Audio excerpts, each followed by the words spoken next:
Thank you so much. Glad to be with you. This program over the last 4 days has been like a PhD in motorsports. So I appreciate what you've done all of the years, and particularly this year. Thank you for having me on. And thanks to Ralph Shaheen for enlightening me with the opportunity. It certainly has been all forms of motorsports, a little bit about everything. And that leads us to now we're going to go to Thunderhill Raceway in California, David Vodden. And David, you have a lot of interesting information to share with us about Thunderhill and how it was built and its current place in the California racing landscape. But why did Thunderhill come to being in the first place?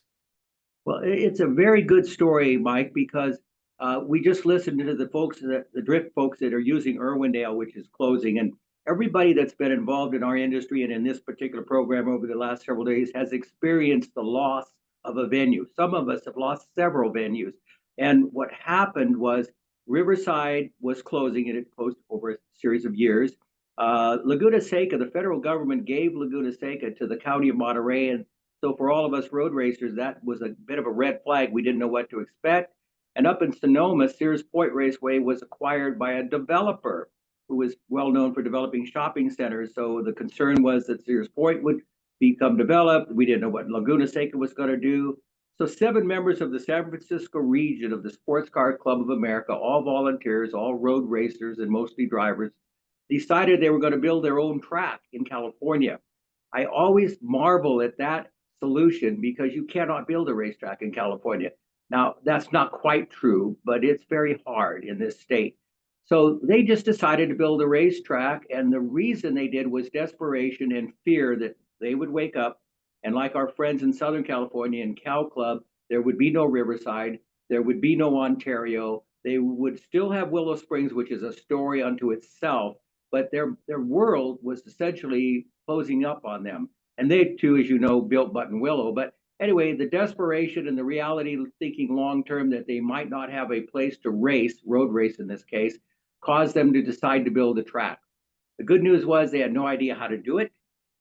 They hired me to run their track even before they had it. So I said to them, I said, okay, fine. You know, Baylands Raceway had just closed, and I thought, well, okay, fine. I'll learn road racing. I've learned drag racing. I've learned speedway motorcycles, sprint cars, and all that other stuff. Why not road racing?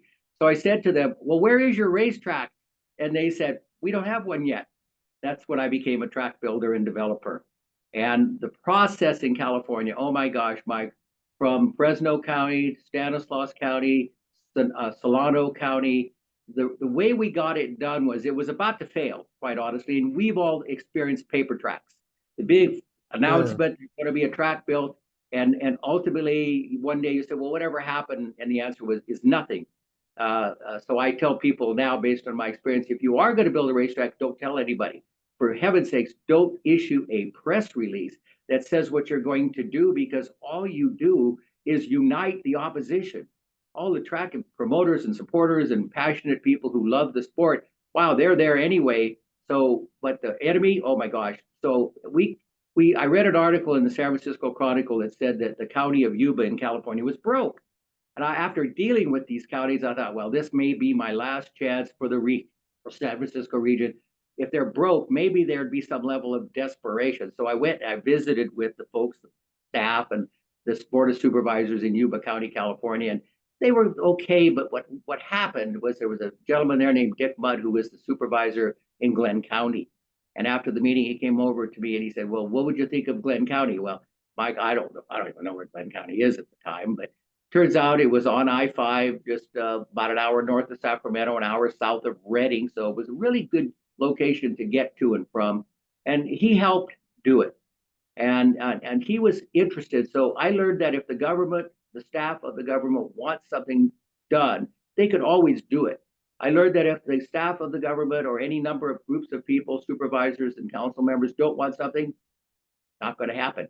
But we worked with Dick, and we met with the planning gentleman for the county of Glenn, and he had this stack of books he set on the table, and there was about 10 in one stack, and actually there was 10 in the stack, and Dick Mudd said to John Benoit, the planner, you know, John, these are really fine people. They're looking for a home, which, by the way, that's what we sold. We are building a home for recreational motorsports to serve a market of people who are not presently being well served. That wording is very different than I want to build a racetrack. So he pulls out one book out of this stack of 10 and he puts it on the table and he puts the other 9 or whatever on the floor. So from that, I learned that there's one yes book and 9 no books. So he pulled out the yes book, and we were able to go from purchasing the land in 92 to grand opening in October of 93. And of course, we didn't open up with everything that's here today. We opened up with, a shoestring operation, 1.9-mile track, had no power, and had a few other limited factors. But we did open up. Biggest event we ever had was a grand opening, which I also tell people who build tracks, your first event will be your biggest, and so don't book in the most expensive show you got.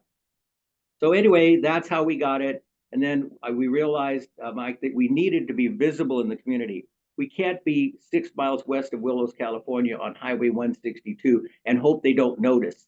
So we joined the chamber, we joined the Rotary Club, we become immersed in the community, and I became the track guy. But more importantly, over time, I became a friend, the friend of the council members, the friend of the staff members, the friend of the community. And we just took a strategy.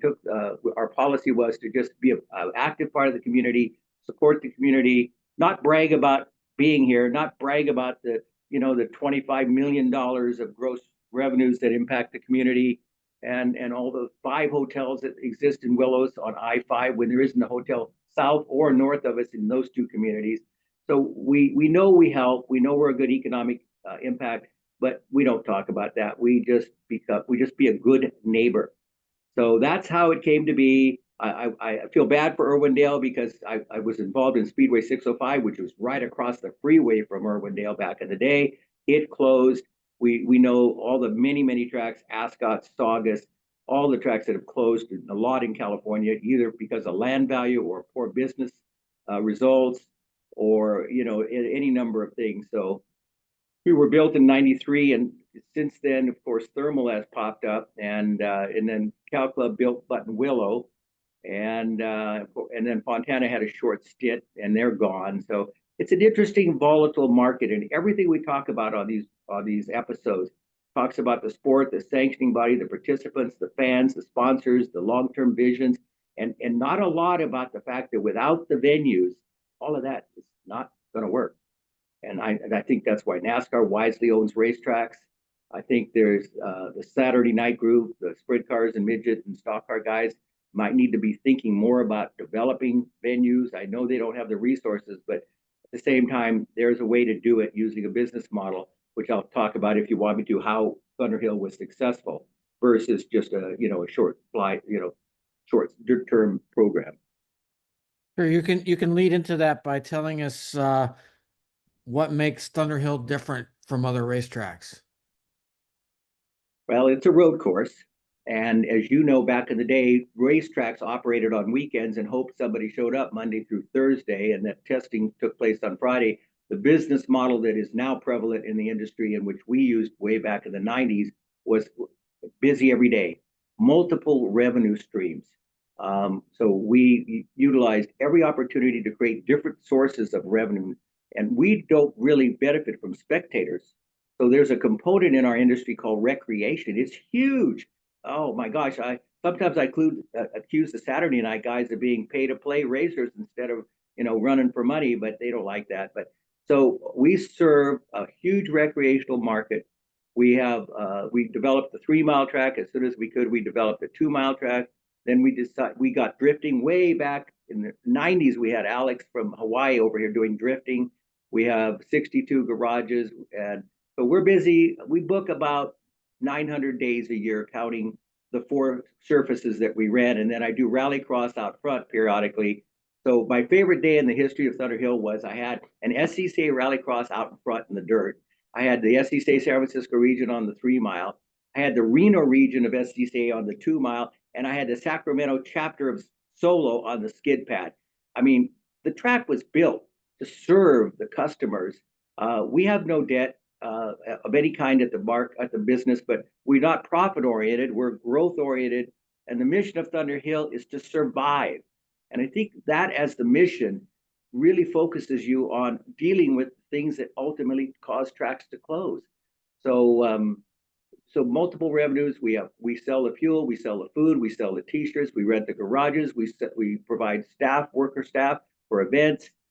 We do everything we can, and we're fortunate to have the automotive industry present at Thunderhill now in a really big way with automotive research and development. And so it's just been a wonderful experience. I wish I had a dollar for everybody that told me it was going to fail back in '93. Is there a crossover between what you do at Thunderhill and what happens at other racetracks in the region? But yes, for sure. We are blessed in Northern California to have Sears Point Sonoma Raceway. It's a great facility owned by the Bruton Smith Speedway Motorsports. Laguna Seca is a legendary facility, and no, the County of Monterey didn't close it down. It's just been taken over by the Friends of Laguna Seca, who are passionate, highly motivated. They hired Lori Everhart. They're putting the right people in place. So Laguna Seca is, I think, has a very long-term, very positive future ahead. So within a fairly short distance, three major road courses. And we talk to them all the time. Lori, I know from way back when, and the folks at Laguna, we've dealt with over the years. The San Francisco region is the only stockholder for Thunderhill, so they run races at Laguna and Sonoma. So there's a lot of crossover. We Hooked on Driving started at Thunderhill, and it's a major renter of all the tracks around the country, especially Laguna and Sonoma. Jay Lamb, when he started the Lemons event, he was running at Altamont, and he and a business associate of his showed up, and they wanted to know if they could run on the road course. They were scared to death they were going to hurt somebody, but we ran this little bitty short track for Lemons, going through like 3 turns and coming back. And ultimately, Lemons started on its big rise after leaving Altamont, coming to Thunderhill, and then spreading throughout the land for Jay Lamb. So I like to think we've started stuff here, and they then have become customers of other tracks. And I'll tell you, when they remodeled Laguna Seca, I called up the gentleman that was doing the work, and I said, "Would you consider Thunderhill like your dumpster?" And he laughed and he said, "What do you mean?" I said, "Well, when you take something down or throw something away, can I have it?" And he said, "Sure." So he gave me 3 bridges. 3 of the bridges, the one across the starter stand is now crossing the back straightaway here on the 3 mile. The other 2 bridges sat on the ground until I sold it for scrap metal for a huge amount of money as I-beam scrap metal. So yeah, I've begged, borrowed, and stolen from any track that would help us. Sonoma was particularly good at that. Laguna Seca, a little less, but they're further away. And we like to think we've helped them. A lot of dialogue, a lot of exchange. Over time, the people have come and gone at those tracks. But we consider this one giant business, and we're better cumulatively than we are individually. And we all know that from the Saturday night tracks that operate like mom and pop stores on a corner, and that's where they're in trouble. One of the big trends in building road courses these days are the country club road courses. They're building one near me here in Charlotte right now, and they're all over the country. Is there any parallel that can be drawn between that and Thunderhill? Well, we opened in '93. I think maybe there were a few at the time, but we studied the model, and we didn't need the model. I mean, we were booked all the time. We didn't need the capital investment because we were making enough money to everything we built on Thunderhill has been built out of our own reserves, not counting the startup. And so we just didn't need the model. It front loads capital, huge amounts of front loaded money, and then it becomes an organizational challenge, I guess. I mean, thermal, oh my goodness, they might have set a new standard for membership model racetracks. And so I know the business model. We didn't need it. We were functioning well without it. I'd love to, see more closely how those models work over time. I don't know the answer to that, but we serve a huge number of individual groups, organizations, customers, and we have no impediments for use of track. They just book the track, and we provide them services for their event and put it on. What does the future of Thunderhill look like? Well, we just purchased 104 more acres of land. That puts us at 634 acres of total land on Highway 162. There's some construction going on west of us. We have additional land. We have first right of refusal on additional land around us. It's my belief that the larger the footprint of Thunderhill, the longer and stronger it will be. So 20 years from now, whatever we're racing, electric cars, I don't know, you name it, they'll be running at Thunderhill. And so we have no delusions about what to do.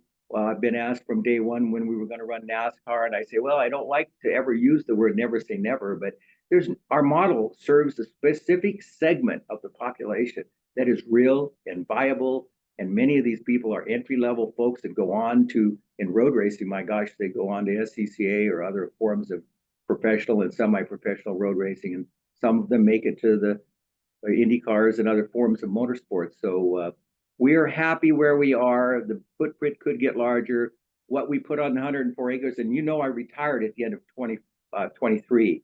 So I'm a consultant now. And Matt Busby, we hired him away from Kentucky. He's got an outstanding resume. He's a young fellow with a lot of energy and vision.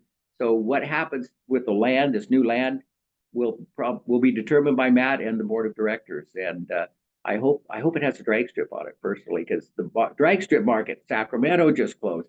I mean, there's the drag racing people also have a venue problem, and would love to have a nice drag strip here. But that's my idea. Yeah, I was just going to ask you if you thought there might be new courses that were added to that property. So yeah, well, and again, it'll be kind of it's up to the new people. That's what happens. sure. They hired me to build a racetrack in a field, and we started with a 1.9 mile track, and now we have 630 or 34 acres, two racetracks and three if you combine them, and skid pads, and no debt, and wonderful staff, and good reputation. So, I'm happy with what we did for them for the 33 years it took to get there. Do you think they'll ever transition to spectator racing? Well, that's an interesting comment, because the California relies on fairgrounds for most of its Saturday night fair auto racing, which is a terminal fatal flaw in their thinking. But that said, I often have more people here on a Sunday than the fairgrounds guys have for a Saturday night show with a pretty decent program. So what is a spectator? Pay to play. I mean, an SCCA entry is $500-600. A pit pass right now in California is $50. In Ventura, it was much less. But so the income stream defined as a spectator, yeah, I think we could probably do that. The Lemons get spectators, the Lucky Dogs get spectators. What we don't do is aggressively pursue audiences for the purpose of the bottom line, and also that we don't have some of the amenities of the large crowd. I had 6,000 people here for a light festival on 5 different events. 6,000 to 8,000 people came here. Can we do it? Yes. Is it good business? That's the question. You've had a long career in life in motorsports, in various different types of motorsports. What intrigues you the most about today's racing industry? It's dramatic. It's change and evolution. I'm a Foyt, Petty, Hurtubise, Parnelli, Rich, fan. So I come from that era. My passion is dirt tracks. What I'd really like to see is a dirt track built in Northern California that could sustain that industry over a long period of time. There is a business model that will work. There's, in Indy and NASCAR, that's our focus. In terms of the general public, I think it's healthy. I think it's very good. I think participant activities on courses, whether it's drifting or open tracks or Saturday night claimers, I just think there's a huge audience. Sometimes we talk about, we don't have enough audience, or they don't come out to the track.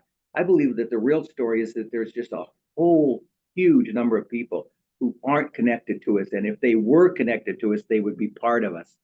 So that link up to the new fan, that hook up, the passion thing, everybody in our sports, well, most everybody will use the term, I love racing. Ever think about that phrase relative to a sport or a hobby or a business? I love racing. So why does that come from? Well, it's the unique element of motorsports and of racing that causes men and women to be passionate and care so strongly for it. So I think that the future's bright. I think NASCAR is on the right track. I hope Larson wins another championship. I think IndyCar is doing well in Roger Penske's hands. Formula One, best year I've ever seen in Formula One, even though he won the fourth title, Max, but he didn't win all the races, thank goodness. So I think we're in good shape. I think all levels of the sport, with the very significant exception of the grassroots venue problem, whether it's drag racing or circle track or you name it, that issue is not addressed, and it's big. And when the fairgrounds in the state of California decide not to do motorsports for whatever reason they decide, then I really don't know where the Saturday night world is going to go, at least in California. That's a problem everywhere, but it is particularly in California. And, you know, we've already talked about Irwindale, and Auto Club Speedway is, who knows if that's going to come back in any form. And other racetracks, smaller fairgrounds tracks, they're open, they close rapidly. What can be done to build a new facility in California that will last? Well, it has to be a long-term vision of the project. You have to think more of the business side than the I want to put on a race side. You have to think more of the economics of all of the components, so that paying more money is the solution to making it better. No, it is not. A business model that works benefits everybody. So what I would do is I would buy the land, I would build the racetrack, and produce multiple revenue streams like we have at Thunderhill, whether I'd have the gas station so it could function as a real gas station. I'd have garages on the racetrack, a circle track. I'd have the business, it'd be running every day of the week, which, by the way, back to the model, we do run every day of the week. And that's a critical mass. So, and then you put on the kinds of shows that pay the rent, develop your own grassroots shows, programs. It's been done 100 times. So it could be done. It just would take a lot of revenue streams, a lot of long-term thinking, and then I'd sell the land. I'd have a plan to sell the land, 5, 10 years down the road, whatever it was, because that would be the ROI for the startup. And then I'd already own the other site wherever we're going to move it. And if it was so good, I'd just run 2 tracks, and I'd create a model that could be replicated in other marketplaces. So we just say, here's how you do it. You need some startup money, but this actually pays the rent, hires and pays people the right amount of income so they can live and do the job, and you get the best folks. So it's doable. It probably will get done. I just hope it's not done in desperation, in a sort of a panic mode when mistakes would be made. So it's possible. What are you most proud of about building and helping operate Thunderhill for so long?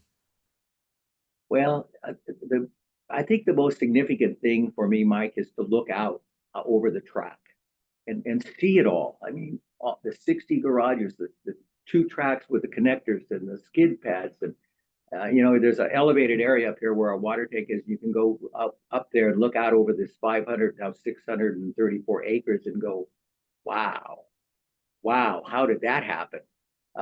So I think just the reality that Thunderhill exists, that it has a good reputation, that it is situated to be here for a long, long time under Matt's direction and under the board, with the board's help from the San Francisco. No, that's not true. The Thunderhill board of directors. People think the region runs the track. The Thunderhill is a for-profit corporation with a separate board of directors, and always has been. The San Francisco region is the stockholder.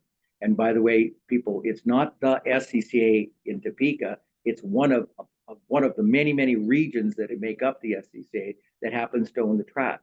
Like Cal Club is a partial owner of Buttonwillow. So that's taking your fate into your hands. So I'd say looking out over the place, knowing its reputation, occasionally at the PRI show, somebody will go, hey, and pat you on the back. That's always warm and fuzzy. So it's all here, and it's pretty successful. I'm very proud of that, and that's the height. My all-time favorite thing in motorsports is driving a sprint car. Tell us about that. Wow. Really? Okay, so I've been in the sport forever, and I was at Ascot, grew up at Ascot and Gardena and all those tracks in Southern California, and watched the sprint car guys race, and CRA. I was CRA president for a while. And I just didn't know about racing. So at age 38, after dabbling, I got a ride in a sprint car, and I had a normal bell curve. I was terrible in the beginning. I won races in the middle, and then towards the end of my bell curve, people started to like me, and I knew that was a bad sign, because if they liked me, it means I wasn't enough of a threat to them.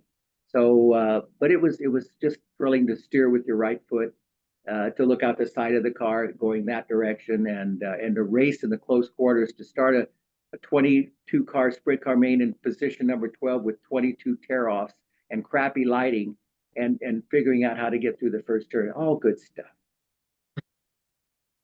Interesting stories, David. Thank you for your contribution to motorsports over the years, and I hope you enjoy retirement.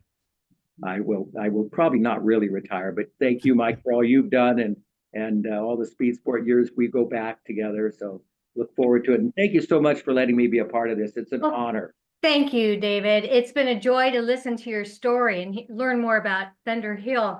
And you've said a couple words, we are some of the original PRI people that worked side by side with Steve Lewis. We launched the B2B racing platform. We host the technical webinars, and then the cherry on top is this special week that we co-produce with our friends at Racer and Speed Sport. So it's just been a delight to hear from you. Well, thank you. And, we inducted Steve Lewis into the Motorsports Hall of Fame here in the West. And wow, what an honor to be around him and to see what he did and to see the support he got from all of you. So we're all lucky. I was there too. I was there. It was fun to see Steve. It was well deserved. Yes, most assuredly. Well, thank you so much. Thank you for sharing. EPARTRADE is a digital platform that we've created basically to make life easier in the business community of auto racing. EPARTRADE, there is no e-commerce. It's literally a connection just like at a trade show. So now, any time of the year, a buyer could reach out to a supplier. When you see a product that you're interested in, all you need to do is click on request more information, and then from there it is forwarded directly to the buyer or to the supplier. EPARTRADE really eliminates having to travel, closing down your shop. Now you have a place to showcase globally your racing product and technology.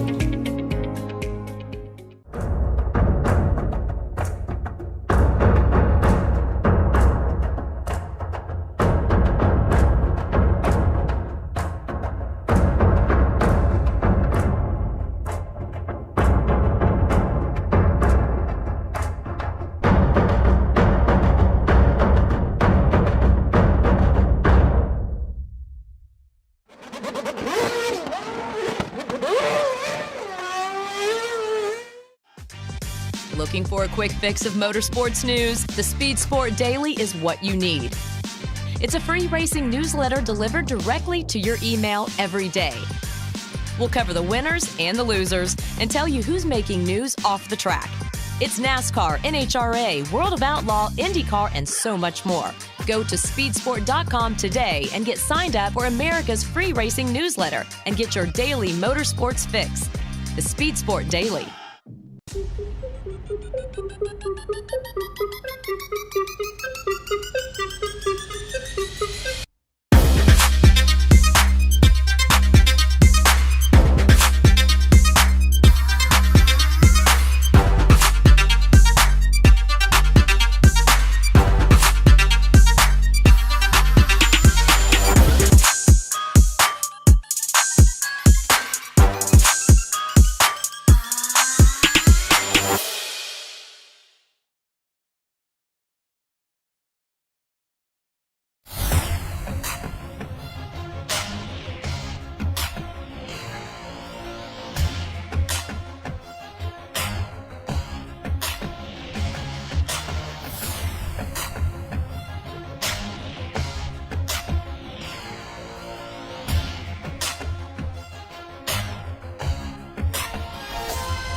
Land speed record holder George Poteet's Speed Demon rocketed 481 miles per hour at the Bonneville Salt Flats.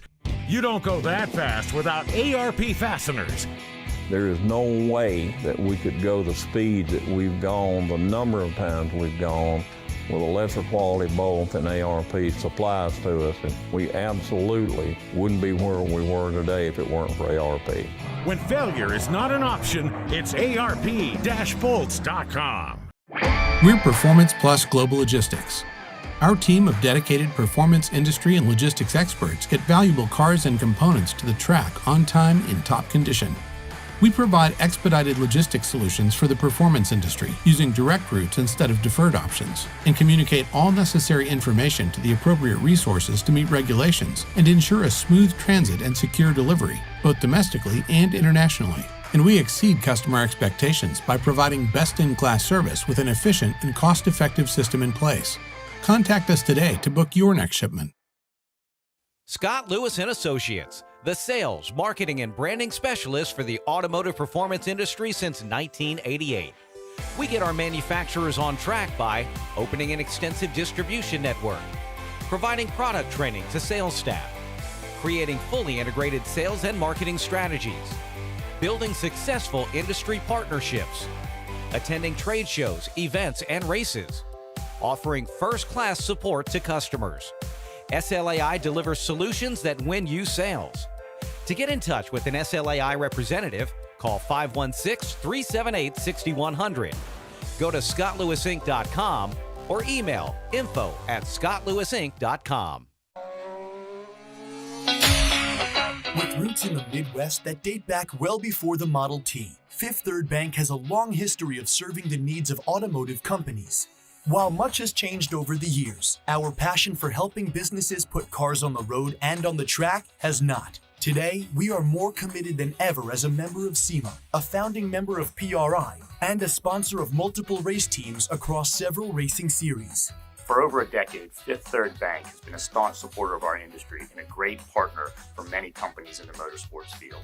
Our business has been growing extremely fast, and really we could not be where we are today without Fifth Third. They provided amazing strategic advice, the capital we need to support our phases of growth.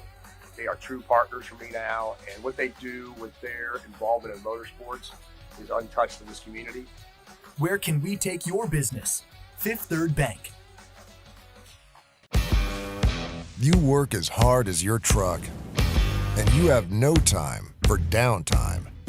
That's why more truck owners trust Blue Def, America's #1 diesel exhaust fluid brand. Each batch is guaranteed pure, so you can avoid costly repairs caused by inferior DEF. Demand America's best for your truck. Blue Def and Blue Def Platinum. Put trust in your truck. When it comes to pushing the limits of performance, the pros know there's no room for compromise. At Crowder Cams, we don't just engineer camshafts and valve train components, we redefine what power means. Since 1955, Crowder Cams has been the name trusted by racers, engine builders, and gearheads around the globe. Whether you're building a street machine, a dragster, or a track car, Crowder Cams provides the muscle you need to dominate. And with Crowder, victory is within your reach.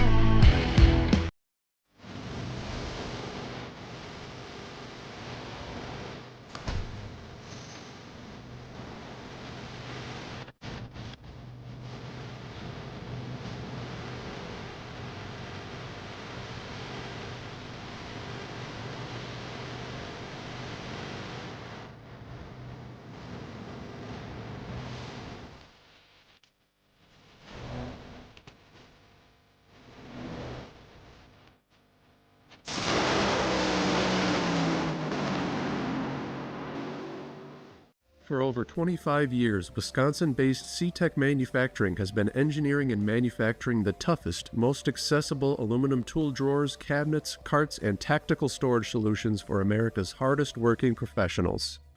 Whatever you need to store and however you need to store it, put your trust in C-Tech Manufacturing. We build it better.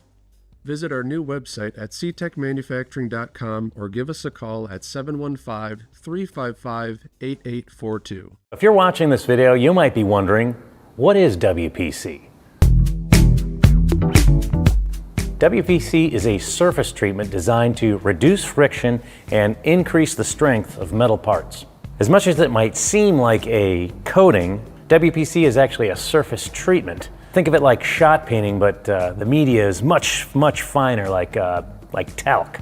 So what you're left with is a super hard, smooth surface that actually has some proprietary dry lubricants embedded within it. For more information, visit WPCtreatment.com.